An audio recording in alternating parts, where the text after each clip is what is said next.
Good morning student, class 9th subject mathematics. तो बेटा आज हम अपना 7th चैप्टर करने जा रहे हैं। तो 7th चैप्टर है हमारा कॉन्ग्रुएंट ट्रायंगल्स। सबसे पहले बेटा मैं कॉन्ग्रुएंट ऑब्जेक्ट्स के बारे में बताता हूँ। कॉन्ग्रुएंट ऑब्जेक्ट्स क्या होती हैं? कॉन्ग्रुएंट ऑब्जेक्ट्स, तो बेटा कॉन्ग्रुएंट ऑब्जेक्ट्स क्या होती हैं? सबसे पहले आप देखिए बेटा, अब दो काम होने चाहिए हमारे कॉन्ग्रुएंट ऑब्जेक्ट में। एक तो सेम क्या है? सेम होनी चाहिए। और एक क्या है? Same size. और एक जो साइज है वो सेम होना चाहिए। इन्हीं बातों से देखो, अगर दो ऑब्जेक्ट हमारी कॉन्ग्रुएंट कब होती हैं? जब दोनों की शेप एक जैसी हो और दोनों का साइज भी एक जैसा हो। शेप का मतलब होता है बेटा आकृति, तो आकृति दोनों की क्या हो? एक जैसी हो। किस तरह से? मान लीजिए आपके पास दो पेन हैं और दोनों एक ही कंपनी के हैं। मान लीजिए कि आपने मोंटेक्स पेन लेकर आए हो आप जेल का, और दूसरा पेन भी आपने मोंटेक्स जेल का ही लिया है उतने ही रुपये का। तो वो दोनों पेन देखने में भी ऐसे ही लगेंगे। जब देखने में ऐसे लगते हैं उनको बोलते हैं सेम शेप, और उनको आप मापोगे तो उनका साइज भी एक जैसा मिलेगा। तो वो दोनों पेन क्या है बेटा? कॉन्ग्रुएंट है। दूसरा एग्जांपल ले सकते हो आप, जैसे आप एक माचिस का डिब्बा लेकर आए, पूरा डिब्बा, और उसमें से आपने दो माचिस निकाली, मैच बॉक्स निकाले, और दोनों बॉक्स को आप ध्यान से देखना, दोनों की जो शेप है वो एक जैसी है और दोनों का साइज भी क्या है? एक जैसा है। और एग्जांपल आप ले सकते हो, जैसे आप एक पेंसिल का डिब्बा लेकर आए, नटराज की पेंसिल का, उसमें से आपने दो नटराज की पेंसिल निकाली, तो दोनों की शेप भी बेटा सेम मिलेगी और दोनों का साइज भी सेम मिलेगा। तो वो दोनों कॉन्ग्रुएंट है। अब आप कहोगे सर कॉन्ग्रुएंट ऑब्जेक्ट कैसे नहीं होती? आप जैसे बेटा एक तो पेंसिल ले लो और एक पेन ले लो, तो एक पेंसिल है और एक पेन है, ठीक है बेटा। तो दोनों को जब आप देखोगे तो देखने में दोनों को फर्क मिलेगा। पेन में तो बेटा हैंडल मिलेगा, पेंसिल में हैंडल नहीं मिलेगा। तो दोनों की जो शेप है वो एक जैसी नहीं है, और साइज चाहे दोनों का बराबर भी हो तो वो कॉन्ग्रुएंट नहीं होंगे। और देख लीजिए, अगर मान लीजिए आपके पास एक मैथ की टेक्स्ट बुक है और एक आपके पास बड़ा रजिस्टर है, तो एक मैथ की टेक्स्ट बुक का पेज देखियो और एक बड़े रजिस्टर का पेज देखना। दोनों में शेप तो दोनों की एक जैसी नज़र आएगी। क्यों? क्योंकि जो मैथ की टेक्स्ट बुक का पेज है वो भी रेक्टेंगल के जैसा है, और जो बड़े रजिस्टर का पेज है वो भी रेक्टेंगल के जैसा है। तो दोनों का आकार, दोनों की आकृति, दोनों की शेप सेम है, लेकिन साइज सेम नहीं है बेटा। मैथ की टेक्स्ट बुक का पेज छोटा है, रजिस्टर का पेज बड़ा है, तो शेप तो सेम हो गई लेकिन साइज सेम नहीं हो पाया, तो वो दोनों पेज कॉन्ग्रुएंट नहीं है। तो बहुत सारे एग्जाम्पल हैं हमारे डेली लाइफ में, ठीक है। आप और मैथमेटिक्स के अंदर देखो बेटा, मैथमेटिक्स के अंदर बताता हूँ मैं। एक लाइन सेगमेंट ये है हमारा AB, ये मान लीजिए 5 सेंटीमीटर का है, और एक लाइन सेगमेंट बेटा ये है हमारा PQ, और ये मान लीजिए हमारा 11 सेंटीमीटर का है। तो देखना दोनों की जो शेप है, दोनों की जो शेप है, आकृति है, बनावट है, वो दोनों की एक जैसी है। ये भी लाइन सेगमेंट, ये भी लाइन सेगमेंट। डिफरेंस कहाँ पर है? साइज में। ये छोटा है और ये बड़ा है, तो इसीलिए जो AB लाइन सेगमेंट है वो लाइन सेगमेंट PQ के कॉन्ग्रुएंट नहीं है। AB is not congruent. ये ऐसा लगाते ना बेटा, ये साइन कॉन्ग्रुएंट का होता है, ठीक है। ये कॉन्ग्रुएंट का साइन होता है बेटा, और PQ, तो ये कॉन्ग्रुएंट नहीं है, तो मैं बीच में इसको क्रॉस कर दूंगा, तो ये दोनों कॉन्ग्रुएंट नहीं है। और एग्जांपल लीजिए, ये बेटा एक सर्कल है जिसकी रेडियस 2 सेंटीमीटर है, और एक ये सर्कल है जिसकी रेडियस 5 सेंटीमीटर है। अब देखो बेटा, दोनों देखने में एक जैसे लगते हैं नहीं लगते हैं? तो देखने में एक जैसा लगना इसका मतलब है शेप का सेम होना, दोनों की शेप सेम है, लेकिन साइज सेम नहीं है, तो इसलिए ये दोनों सर्कल कॉन्ग्रुएंट नहीं है। ऐसे ही आप एग्जांपल ले सकते हो बेटा स्क्वायर का। एक ये स्क्वायर है जिसकी साइड है 2 सेंटीमीटर, ये भी 2 सेंटीमीटर, ये भी 2 सेंटीमीटर, ये भी 2 सेंटीमीटर, और एक स्क्वायर है बेटा ये जिसकी साइड है, जिसकी साइड मान लीजिए इसकी साइड है हमारी 7 सेंटीमीटर, ये 7 सेंटीमीटर, ये 7 सेंटीमीटर, ये 7 सेंटीमीटर। तो दोनों को देखो बेटा, दोनों की जो बनावट है, दोनों की जो आकृति है, दोनों की जो शेप है वो सेम है बिल्कुल, लेकिन साइज में डिफरेंस है, ये छोटा है ये बड़ा है, तो इसीलिए ये कॉन्ग्रुएंट नहीं है। तो कॉन्ग्रुएंट कब होते हैं? जब बेटा दोनों की शेप क्या हो, सेम हो, और दोनों का जो साइज है वो भी क्या हो, सेम हो। तो दोनों में से एक भी चीज़ यदि कम हो गई तो वो हमारी कॉन्ग्रुएंट नहीं रहेंगी। तो देखिए बेटा, तो देखो बेटा, इस तरह से कॉन्ग्रुएंट होने के लिए दोनों बातें ठीक होनी चाहिए, शेप भी सेम होनी चाहिए और साइज भी सेम होना चाहिए।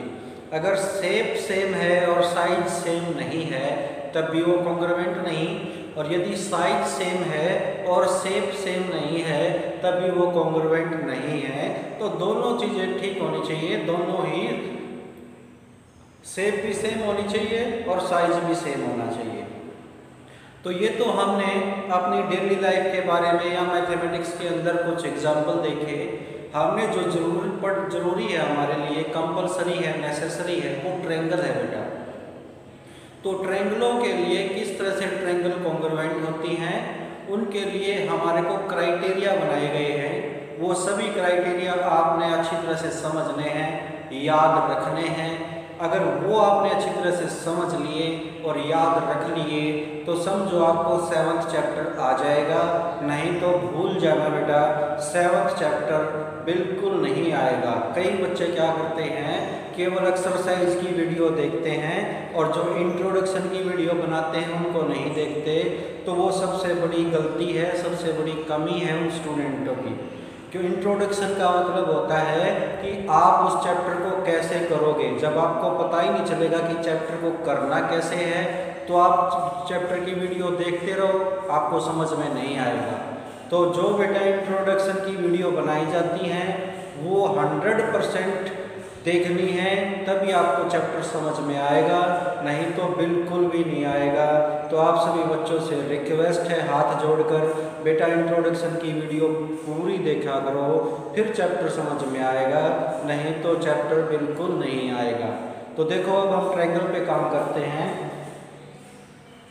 तो ट्रायंगल पे क्राइटेरिया क्या क्या बनाए गए हैं तो मैं अच्छी तरह से आपको बताता हूँ, और ये चीज़ें जब आपको समझ में आ जाएंगी तो फिर आपको चैप्टर बड़ा इजी लगेगा और फिर हम क्वेश्चन भी इजीली कर पाएंगे अपने। तो सबसे पहला क्राइटेरिया है बेटा, सबसे पहला हमारा जो क्राइटेरिया है वो है हमारा SSS। इसका मतलब है बेटा साइड, साइड और साइड, यानी दो ट्रायंगल हैं, दोनों की 3 साइड्स इक्वल होनी चाहिए। जैसे ये देखिए, यहाँ पर बनाता हूं मैं ट्रायंगल, एक ट्रायंगल इधर बना लेता हूं,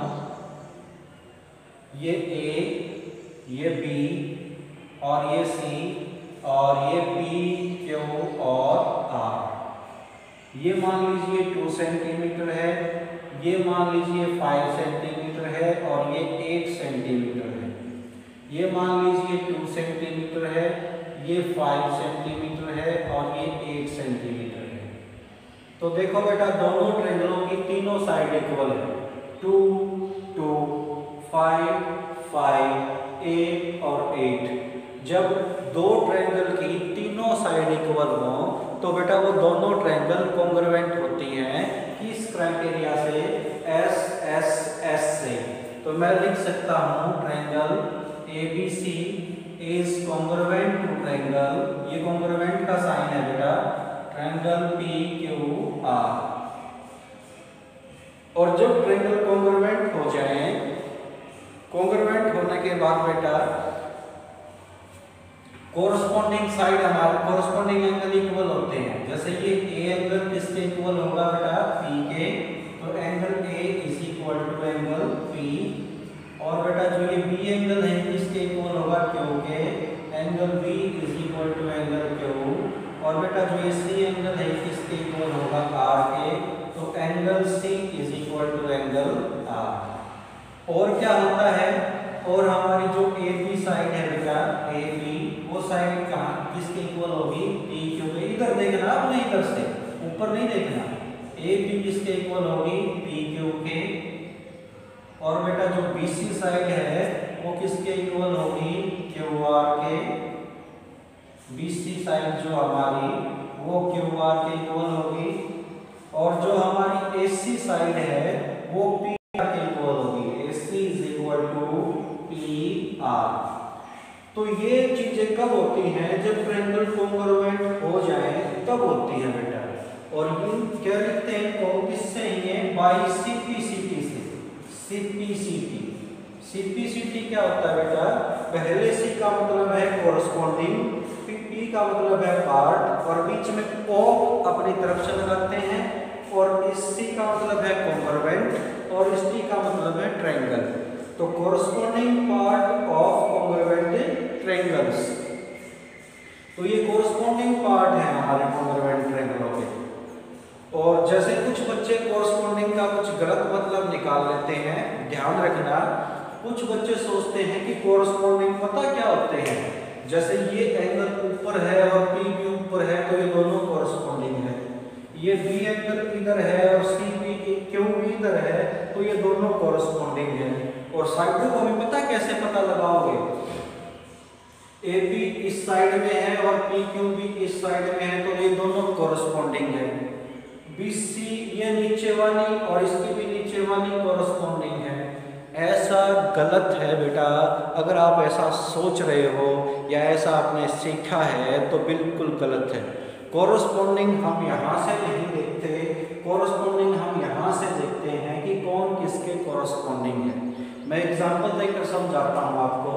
जैसे एक ट्रायंगल है बेटा, ये ट्रायंगल है LMN, LM और N, और एक ट्रायंगल और लेता हूँ, ये ट्रायंगल लेता हूँ DEF, DE और F, ध्यान से देखना। तो ये मान लीजिए बेटा ये हमारी 3 सेंटीमीटर, ये 7 सेंटीमीटर और ये 11 सेंटीमीटर। ये मान लीजिए 11 सेंटीमीटर, ये 7 सेंटीमीटर और ये 3 सेंटीमीटर। तो अब मैं कुछ बच्चों से कहूँगा कि क्या बताओ बेटा क्या ये कॉन्ग्रुएंट है, क्या तीनों साइड इक्वल हैं? तो वो कहेंगे तीनों साइड इक्वल है, 3 3 7 7 11 11। मैं पूछूंगा बच्चों से क्या बेटा ये कॉन्ग्रुएंट है, कुछ बच्चे कहेंगे सर कॉन्ग्रुएंट है और कुछ कहेंगे नहीं है। जो ये कहेंगे कि कॉन्ग्रुएंट नहीं है वो पता क्यों कहेंगे, वो इसलिए कहेंगे कि 3 इधर है तो ये साइड भी 3 ही होनी थी, ये नीचे वाली 7 है तो ये नीचे वाली 7 होनी थी। तो इस कारण कुछ बच्चे कहेंगे कि इसी कारण ये कॉन्ग्रुएंट नहीं है। ऐसा बिल्कुल नहीं है बेटा, आपने तो बस ये देखना है कि 3 साइड इक्वल हैं या नहीं है, बस इक्वल होनी चाहिए, चाहे वो कहीं पर भी हो।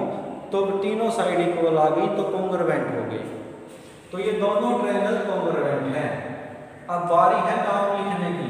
अब पहले ट्रायंगल का नाम आप किसी भी तरह से लिख सकते हो जो आपके मन में हो। अब नाम कैसे, आप चाहे LMN लिख लो या LNM लिख लो या फिर N, देखो कितने नाम लिख सकते हो आप, LMN, या आप इसका लिख सकते हो क्या LNM, या आप लिख सकते हो इसका नाम MLN, या आप लिख सकते हो इसका नाम MNL, या आप इसका नाम लिख सकते हो NML, या आप इसका नाम लिख सकते हो NLM। तो इसका नाम आप कितनी तरह से लिख सकते हो, और भी लिख सकते हो। तो इस ट्रायंगल का नाम आप बहुत तरह से लिख सकते हो। तो आप पहली ट्रायंगल का नाम जो आपके मन में आए लिख लो, लेकिन जब आप दूसरी ट्रायंगल का नाम लिखो और ये साइन लगाओ, जब आप कॉन्ग्रुएंट का साइन लगाओगे और फिर आप दूसरी ट्रायंगल का नाम लिखोगे तो केयरफुल हो जाओ, सावधान हो जाओ। क्यों? क्योंकि आप इसकी तरह नहीं, इसका नाम ABC था और इसका नाम PQR था और लिख दिया। इसमें तो क्या था, इसमें तो आपको मैंने ऐसे ही बनाया था जैसे आप चाहते थे, 2 इधर 2 इधर, 5 इधर 5 इधर, 8 इधर 8 इधर। अब इसका अगर नाम आपने DEF लिख दिया तो गलत आएगा, ये DEF आपने लिख दिया तो गलत आएगा। तो कैसे गलत आएगा? देखो बेटा, ये जो LM साइड है किसके इक्वल होनी चाहिए? LM साइड किसके? DE के। तो देखो LM DE के इक्वल है या नहीं है? LM कितना है? 3 और DE कितना है? D और E कितना है? 7। ये 3 है और ये 7 है, क्या इक्वल है? नहीं है। तो मैंने आपके लिए आपको कहा था कि पहले वाली ट्रायंगल का नाम तो कुछ भी लिखो जो आपके दिल में आए, लेकिन जब दूसरे वाली ट्रायंगल का आप नाम लिखोगे तो वो आप अपने किससे लिखोगे? जो आप 8th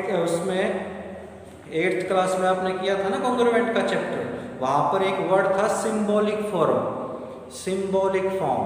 तो आपने सिंबॉलिक फॉर्म से नाम लिखना है। सिंबॉलिक फॉर्म से नाम कैसे लिखोगे? मैचिंग करके, कॉमन सेंस का यूज करके। अब देखो कॉमन सेंस का यूज कैसे करना है वो मैं आपको समझा देता हूँ। जो पहली ट्रायंगल का नाम लिखा है वो कैसे नाम लिखा है? LMN। तो देखो मैंने लिखा है L से मैं किस पर आया? M पर, और M से किस पर गया? N पर। तो मैंने बिना पेन उठाए मैं 3 वाली साइड पर चला और 7 वाली पर चला। तो उस पर भी मैं ऐसे ही चेक करूंगा कि बिना पेन उठाए 3 वाली पर चलूंगा और 7 वाली पर चलूंगा।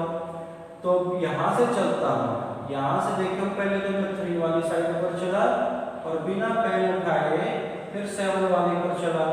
तो इसका नाम क्या लिखा जाएगा? F D और E, F D और E। अब चेक कीजिए, अब देखिए, अब एंगल जो L है वो किसके इक्वल आएगा? एंगल F के।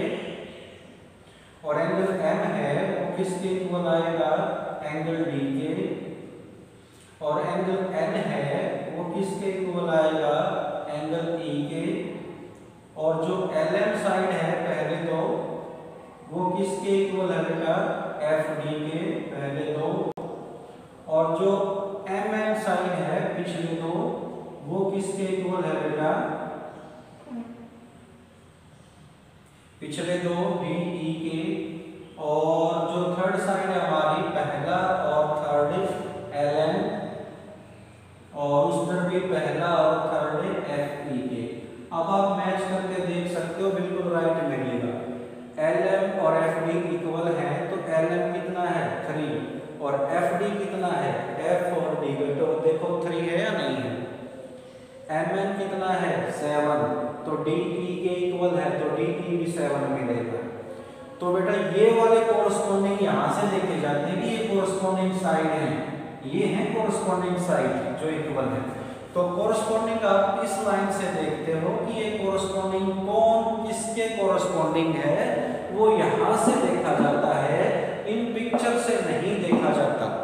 लेकिन कुछ बच्चे ऐसे ही समझ जाते हैं कि ये उधर वाली साइड उधर वाले के कोरस्पोंडिंग, नीचे वाली साइड नीचे वाले के कोरस्पोंडिंग, और इधर वाली साइड इधर वाली साइड के कोरस्पोंडिंग। ऐसा देखना बेटा बंद करो, कोरस्पोंडिंग ऐसे नहीं देखा जाता।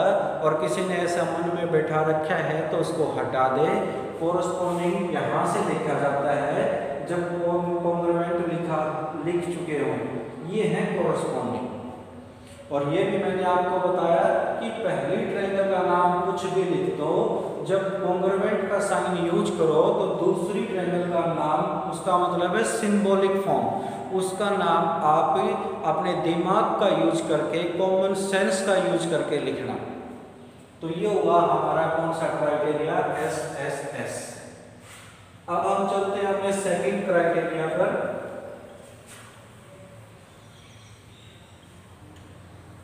तो सेकंड क्राइटेरिया देखो बेटा अपना क्या है। तो सेकंड क्राइटेरिया बेटा हमारा, सेकंड क्राइटेरिया है हमारा SAS। इसका मतलब है साइड, एंगल और साइड। तो बेटा जो ये एंगल बीच में दे रखा है, इसका मीनिंग बिल्कुल बीच में ही देने का है। और वो क्यों है? क्योंकि जो ये दो साइड आपकी इक्वल हैं, तो जो दो साइड इक्वल होंगी उन्हीं के बीच का एंगल इक्वल होना चाहिए, और कोई एंगल इक्वल नहीं होना चाहिए। कैसे? जैसे यहाँ पर देखिए ये एक ट्रायंगल है, ये ट्रायंगल है हमारी A, B और C। एक और ट्रायंगल है हमारी, ये लीजिए L, M और N। ये मान लीजिए हमारी 4 सेंटीमीटर है, ये 7 सेंटीमीटर, और ये एंगल है हमारा 50 डिग्री का, और ये एंगल है बेटा हमारा 50 डिग्री का, और ये साइड है हमारी 4 सेंटीमीटर, और ये है 7 सेंटीमीटर। अब मैं कुछ बच्चों से पूछूंगा कि बताओ बेटा ये कॉन्ग्रुएंट है? तो कुछ बच्चे तो कहेंगे यस सर, और कुछ कहेंगे नो सर। जो नो सर कहेंगे वो पता क्यों कहेंगे? वो कहेंगे कि 4 साइड इधर है तो ये भी 4 होनी चाहिए थी, ये नीचे वाली 7 है तो इसकी भी नीचे वाली 7 होनी चाहिए थी। तो मैंने पीछे भी बताया था बेटा ऐसा सोचना बंद कर दो, बेटा ऐसा सोचना बंद कर दो। क्यों? क्योंकि बस आपने ये देखना है कि दो साइड इक्वल है या नहीं है, वो कहीं पर भी इक्वल हो। तो देखो बेटा 2 साइड इक्वल है या नहीं है, 4 4 7 7। तो आपने बस जो कहा है वही देखना है, 2 साइड इक्वल हो गई। अब इन दोनों के बीच का एंगल 50 है, तो आप देखो कि इन दोनों के बीच का एंगल 50 है या नहीं है, तो है। तो इसका मतलब ये एंगल बीच में क्यों दे रखा है? क्योंकि जो साइड इक्वल हैं उन्हीं के बीच का एंगल इक्वल होना चाहिए, जो साइड इक्वल हैं उन्हीं के बीच का एंगल इक्वल होना चाहिए। अगर बाई चांस ये 50 यहाँ की बजाय बेटा ये 50 मैं यहाँ पर लिख देता, तो अब ये कॉन्ग्रुएंट नहीं है। क्यों नहीं है? क्योंकि दो साइड तो इक्वल हैं, बिल्कुल है, तो इन दोनों के बीच का एंगल तो 50 है, और इन दोनों के बीच का एंगल पता ही नहीं। तो जब हमें क्या एंगल इक्वल है 50 और ये खाली, तो आपको पता ही नहीं इक्वल है, बिल्कुल नहीं है, क्योंकि इस एंगल का पता नहीं है। तो क्या ये कॉन्ग्रुएंट होंगे? बिल्कुल नहीं होंगे, तो कॉन्ग्रुएंट नहीं है बेटा। तो ये एंगल बीच में क्यों दे रखा है यहाँ पर SAS? ये A बीच में क्यों है? क्योंकि दो साइड इक्वल हैं, उन्हीं के बीच का एंगल इक्वल होना चाहिए, और कोई एंगल नहीं। तो अगर ऐसा है तो ये कॉन्ग्रुएंट नहीं है। अगर ये जो 50 है, ये जो क्या है हमारा 50 है बेटा, ये 50 यहाँ की बजाय यहाँ आना चाहिए 50।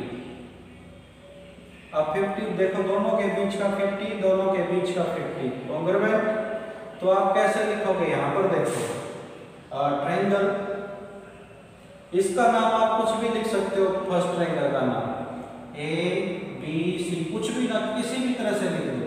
जब आप दूसरी का नाम लिखो तो केयरफुल हो जाओ, सावधान हो जाओ। दूसरी का नाम लिखना है दिमाग से, कॉमन सेंस का यूज करके। मैंने इसका ABC नाम कैसे लिखा वो देखो आप, A B और C, A B और C। इसका मतलब मैं 4 वाली पर चला, बिना पेन उठाए 7 वाली पर चला, तो इधर भी मैं बेटा 4 पर चलूंगा और बिना पेन उठाए 7 पर चलूंगा। पेन नहीं उठाना है, तो क्या आएगा N M और L, N M और L, और यहीं से हमारे कोरस्पॉन्डिंग देखा जाएगा। अब देखो यहाँ से एंगल A किसके कोरस्पॉन्डिंग है? एंगल N के, और एंगल B किसके कोरस्पॉन्डिंग है? एंगल एम के, और एंगल सी किसके कोरस्पॉन्डिंग है, एंगल एल के। और देखना इधर जो ए बी साइड है वो किसके कोरस्पॉन्डिंग है, वो एन एम के। और जो बी सी साइड है वो किसके कोरस्पॉन्डिंग है, वो एम एल के। और जो ए सी साइड है वो किसके कोरस्पॉन्डिंग है, वो एन एल के। तो ये सभी चीजें इक्वल होती हैं, लेकिन कब होती हैं, जब कॉन्ग्रुएंट हो जाए तब आप इनका यूज कर सकते हो।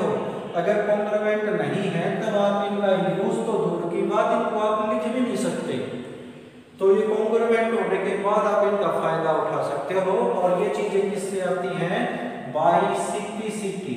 सिप्लिसिटी, सिप्लिसिटी का मतलब होता है corresponding part of congruent triangle. तो बेटा ये हमने पढ़ा अपना साइड एंगल साइड। अब हम चलते हैं अपने थर्ड क्राइटेरिया की ओर, वो है हमारा बेटा AAS, और इसको ASA भी बोल देते हैं, ठीक है। तो इन दोनों को एक ही मानते हैं 9th क्लास में और अप टू 10th क्लास। तो हमने इस पर ज्यादा फोकस करना है AAS पर, ठीक है। देखो 10th क्लास तक ये दोनों क्राइटेरिया एक ही हैं, चाहो तो आप इसको लिखना ही छोड़ दो, क्योंकि 10th क्लास तक हम इसी पर ज्यादा फोकस करते हैं, A और S। इसका मतलब है एंगल एंगल साइड, इसका मतलब है बेटा एंगल और एंगल और साइड। इसका मतलब ये हुआ कि बेटा दो एंगल और एक साइड इक्वल होनी चाहिए। तो कैसे वो देखिए, जैसे मैं यहाँ पर ट्रायंगल बनाता हूँ, एक ट्रायंगल मैंने ये बनाई PQR, और एक ट्रायंगल मैंने ये बनाई, और ये LM और N। इसका दूसरा नाम बता रहा हूँ बेटा मैंने, दूसरा नाम था इसका ASA, ठीक है, ASA। ये दोनों अलग अलग नहीं है, 10th क्लास तक ये दोनों सेम है, आगे हो जाती हैं अलग अलग। तो देखो इधर मैं यहाँ पर दो एंगल लेने हैं, एक तो एंगल मैंने 30 ले लिया और एक एंगल ले लिया बेटा मैंने ये 70, और ये लेनी मैंने यहाँ पर साइड 11 सेंटीमीटर।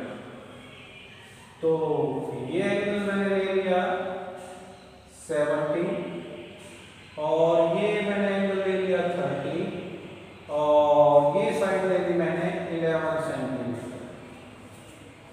तो समझाए, मैं जो आपको समझाऊंगा मैं वो इससे समझाऊंगा।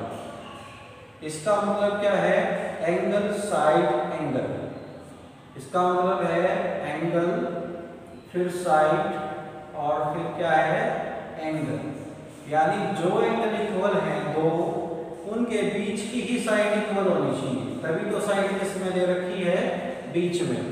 तो जो बीच में इंग्लिश का अल्फाबेट आता है वो क्यों आता है, पहले तो वो किनारे वाले इक्वल होंगे, फिर उन दोनों के बीच में वो बीच वाला इक्वल होगा। तो बीच में लिखने का मतलब यही है, जैसे ए को सेकंड में ए को बीच में क्यों लिखा है, क्योंकि जो दो साइड इक्वल है उन्हीं के बीच का एंगल इक्वल होना चाहिए। यहाँ पर एस को बीच में क्यों लिखा, क्योंकि जो एंगल इक्वल हैं उन्हीं के बीच की साइड इक्वल होनी चाहिए। तो अब देखो बेटा, क्या ये कॉन्ग्रुएंट है? अब तो आप सीख चुके होंगे कि जो आपको बताया है वही आपने देखना है। आपने क्या देखना है कि सबसे पहले देखो कि क्या दो एंगल इक्वल हैं, 30-70 हैं, क्या उनके बीच की साइड इक्वल है, 30 और 70 के बीच की साइड 11, 30 और 70 के बीच की साइड 11 है। तो दोनों बातें ठीक है, दोनों एंगल इक्वल हैं और दोनों एंगलों के बीच की साइड भी इक्वल है, तो इसका मतलब ये दोनों कॉन्ग्रुएंट हैं। तो अब मैं क्या लिख सकता हूँ कि जो ट्रायंगल PQR है, पहले वाले ट्रायंगल का नाम आप कुछ भी लिखिए, जब दूसरी ट्रायंगल का नाम आए तो सिंबॉलिक फॉर्म में लिखना है, और सिंबॉलिक फॉर्म का कोई फार्मूला नहीं होता, बल्कि वो कॉमन सेंस से, माइंड से, दिमाग से लिखी जाती है। तो मैंने इसका नाम कैसे लिखा, PQR, PQR। अब इसमें साइड एक है, एंगल ज्यादा है, तो अब इसको हम एंगल से नाम फाइंड आउट करेंगे इसका। तो PQR, इसका मतलब ये एंगल खाली है, ये एंगल 30 का है, ये एंगल 70 का है।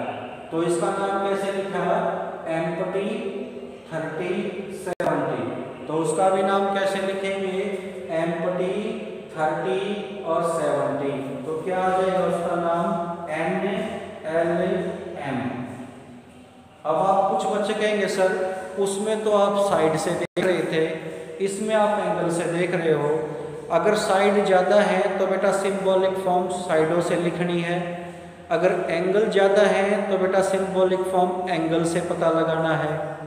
तो ये कॉन्ग्रुएंट आ गई, तो अब मैं लिख सकता हूँ एंगल P किसके इक्वल, एंगल N के, एंगल Q किसके इक्वल, एंगल L के, एंगल R किसके इक्वल, एंगल M के, और PQ साइड किसके इक्वल बेटा, NL के, और QR साइड बेटा किसके इक्वल, LM के, और PR साइड बेटा किसके इक्वल, PR साइड NM के।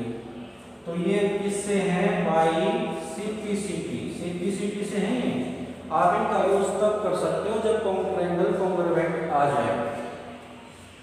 तो अब देखो बेटा इधर मैं एक चीज और बताता हूँ आपको, अगर ये 11 यहाँ की बजाय, ये तो मैंने आपको पढ़ा दिया, सिखा दिया, ये 11 यहाँ की बजाय यहाँ आ जाता तो क्या ये कॉन्ग्रुएंट होती, नहीं होती। क्यों, क्योंकि सबसे पहले आप देखते कि दो एंगल इक्वल है ट्रायंगल में, आपको 30 30 70 70 है सर।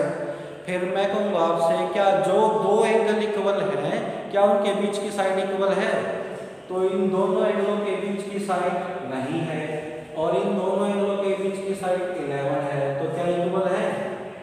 जब आपको साइड का ही नहीं पता दो एंगलों के बीच की, तो आप इक्वल कैसे बोल सकते हो, नहीं है।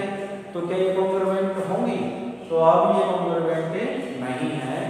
अगर ये 11 यहाँ पर है तो अब ये कॉन्ग्रुएंट नहीं होंगी। तो जो दो एंगल इक्वल हैं उन्हीं के बीच की साइड इक्वल होनी चाहिए बेटा, तब जाकर ये कॉन्ग्रुएंट होंगी, किससे, ASA से। अब हम पढ़ते हैं अपना फोर्थ क्राइटेरिया।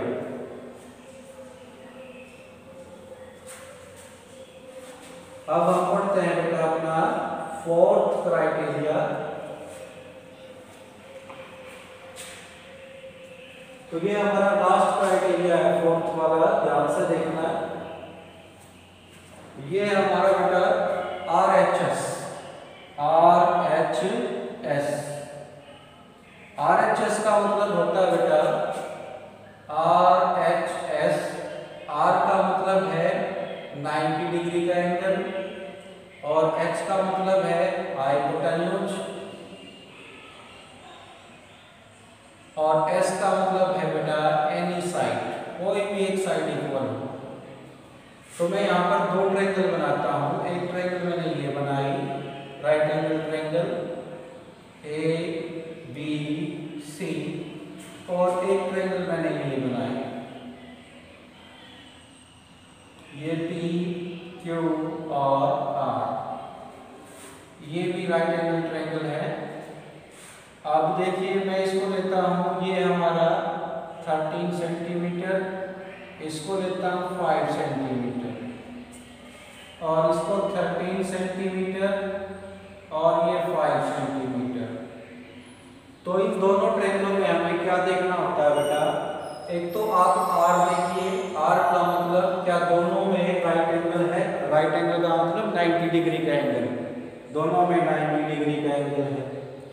दूसरे नंबर पर देखना होता है क्या, दोनों का हाइपोटेन्यूज इक्वल है। हाइपोटेन्यूज कैसे पहचानते हैं, कई बच्चे सोचते हैं कि हाइपोटेन्यूज टेढ़ी लाइन होती है, ऐसा नहीं है बेटा। मैं ट्रायंगल बनाता हूँ, देखिए इसके अंदर जो हाइपोटेन्यूज है वो टेढ़ी लाइन नहीं है। ये देखिए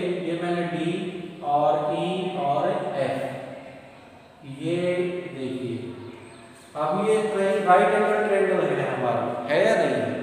अब इसमें जो हाइपोटेन्यूज है ना बेटा, वो कौन सी साइड है? वो DF है। ये वाली जो साइड है ये हाइपोटेन्यूज है। लेकिन कई बच्चे सोचते हैं कि हाइपोटेन्यूज टेढ़ी साइड होती है। अब इसमें टेढ़ी तो नहीं है, ये तो बिल्कुल सीधी है। तो हाइपोटेन्यूज पहचानने का बेटा सिंपल सा तरीका बताता हूँ। जो 90 का एंगल होता है ना, उसके सामने वाली साइड को हाइपोटेन्यूज कहते हैं। जैसे ये 90 का एंगल है, इसके सामने वाली साइड हाइपोटेन्यूज। ये 90 का एंगल है, इसके सामने वाली साइड हाइपोटेन्यूज। ये 90 का एंगल है, तो इसके सामने वाली अपोजिट साइड जो है वो हाइपोटेन्यूज। तो जो ये गलतफहमी हो किसी के अंदर की टेढ़ी साइड हाइपोटेन्यूज होती है, तो वो निकाल देना। देखो यहाँ पर टेढ़ी नहीं, सीधी ही साइड क्या है? हाइपोटेन्यूज। तो बेटा हाइपोटेन्यूज भी दोनों के इक्वल हैं, 13 और 13। और फिर एनी साइड, एनी साइड का मतलब जो ये दो साइड बच गई ना, ये वाली दो साइड और ये वाली दो साइड, इनमें से कोई भी इक्वल हो। ऐसा नहीं है कि ये इधर वाली 5 है तो इधर वाली ही इक्वल होनी चाहिए, नहीं। या ये 5 इधर नहीं होता, इधर होता, तभी ये कॉन्ग्रुएंट होती है। क्यों? एनी लिख रखा है यहाँ पर, एनी साइड। एनी साइड का मतलब ये, एनी साइड का मतलब है कि हाइपोटेन्यूज को छोड़कर बाकी जो दो साइड बची हैं, इसकी भी और इसकी भी, उनमें से कोई भी एक इक्वल हो। तो बताओ इन दोनों में से और इन दोनों में से कोई भी एक इक्वल है या नहीं है? है, तो क्या है? कॉन्ग्रुएंट है। अगर ये 5 इधर है तब भी ये कॉन्ग्रुएंट है, अगर ये 5 इधर होता तब भी ये कॉन्ग्रुएंट होते हैं। क्यों? क्योंकि ये एनी वर्ड लिखा हुआ है। एनी का मतलब इन दोनों साइडों में से और इन दोनों साइडों में से कोई भी एक साइड इक्वल हो, कोई भी। ठीक है, जरूरी नहीं कि नीचे वाली इक्वल हो, जरूरी नहीं कि इधर वाली इक्वल हो। अब ऐसे भी हो सकता है कि ये तो इधर वाली है और ये नीचे वाली है, तो ये ऐसे इक्वल हो तो तब भी कोई प्रॉब्लम नहीं है। तभी तो एनी वर्ड लिखा है। मतलब इन दोनों में से हाइपोटेन्यूज को छोड़कर, इन दो साइडों में से हाइपोटेन्यूज को छोड़कर इन दो साइडों में से कोई भी एक साइड इक्वल हो तो काम चल जाएगा। तो तीनों काम हमारे चल गए, तो ये कॉन्ग्रुएंट होगी। तो अब हम कैसे लिखेंगे? ट्रायंगल ABC किसके कॉन्ग्रुएंट आ गई? अब इसका नाम कैसे लिखा है मैंने? देखो, पहले वाले ट्रायंगल का नाम तो कुछ भी लिख लो, दूसरे का नाम लिखो तो सावधान। मैं हर पॉइंट पर बोलता गया हूं कि जब दूसरे ट्रायंगल का नाम लिखो तो केयरफुल, सावधान हो जाओ। वो मैचिंग से लिखनी है, सिंबॉलिक फॉर्म में लिखनी है। इसका नाम आपने कैसे लिखा? ABC, A, B और C। तो आपने क्या किया? आप 5 वाली साइड पर चले, बिना पेन उठाए खाली साइड पर चले। तो ऐसे किस पर चलना है? आपने 5 वाली साइड पर चलना है और बिना पेन उठाए खाली साइड पर चलना है। खाली का मतलब जिस साइड का पता नहीं है। तो इसका नाम क्या हो जाएगा? R, Q और P। देख लीजिए अब एंगल जो A है वो किसके इक्वल है? एंगल R के। चेक कर लीजिए। एंगल B किसके इक्वल है? एंगल Q के। और एंगल जो C है वो किसके इक्वल है? एंगल P के। और जो AB साइड है बेटा वो किसके इक्वल है? AB साइड RQ के। RQ लिखो या QR लिखो। और जो BC साइड है वो किसके इक्वल है? QP के। और जो AC साइड है वो किसके इक्वल है बेटा? वो RP के इक्वल है। और ये इक्वल होते हैं सभी 6 के 6 बाई सिंप्लिसिटी। ये 6 है ना, 3 एंगल और 3 साइड्स, ये होते हैं सिंप्लिसिटी। और इनका यूज तभी कर सकते हो जब ट्रायंगल कॉन्ग्रुएंट हो चुकी हो, तब आप इनका यूज कर सकते हो, इनका फायदा ले सकते हो। अगर ये कॉन्ग्रुएंट नहीं है तब आप इनको यूज करने की तो दूर की बात है, इनको लिख भी नहीं सकते। तो इनको अच्छी तरह से पढ़ना, फिर हम एक्सरसाइज करेंगे तब आपको समझ में आएगा। Thank you, have a nice day.